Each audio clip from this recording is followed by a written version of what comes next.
Bago ang lahat, ilang oras na lang trade deadline na. At ngayon, isa sa pinakamabigat at pinaka-emosyonal na balita sa NBA ngayon.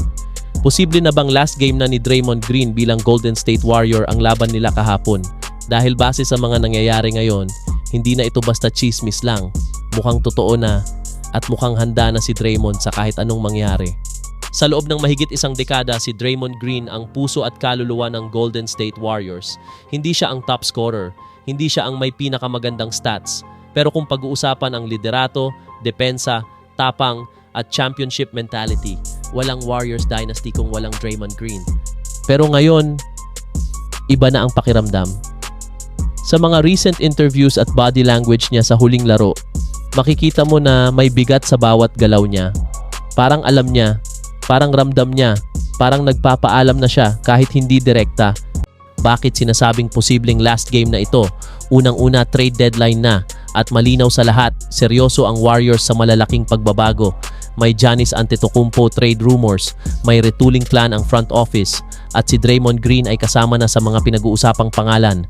Hindi na untouchable si Draymond at ito ang pinaka nakakabigat na parte. Alam ito ni Draymond. Sa mga sinabi niya kamakailan, hindi siya galit, hindi siya defensive. Ang sabi niya parang ganito ang mensahe.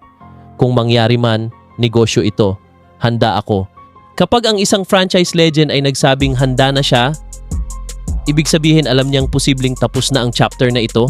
Bago tayo mag-react emotionally, balikan muna natin kung sino si Draymond Green sa kasaysayan ng Warriors.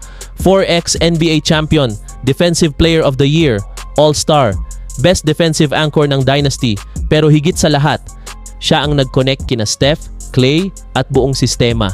Siya ang nagsalita kapag tahimik ang lahat. Siya ang sumalo ng pressure para manalo ang team. Maraming fans ang naiinis sa ugali niya.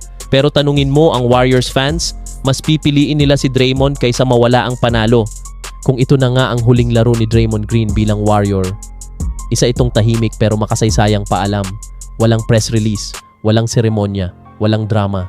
Isang alamat na handa nang ipasa ang apoy. At kahit saan man siya mapunta, contender man o rebuilding team, dadala niya ang championship DNA.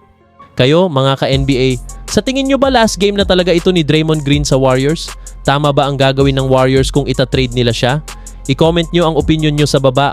Babasahin ko lahat yan. Kung gusto nyo ng daily NBA trade updates, huwag kalimutan mag-subscribe. Peace out!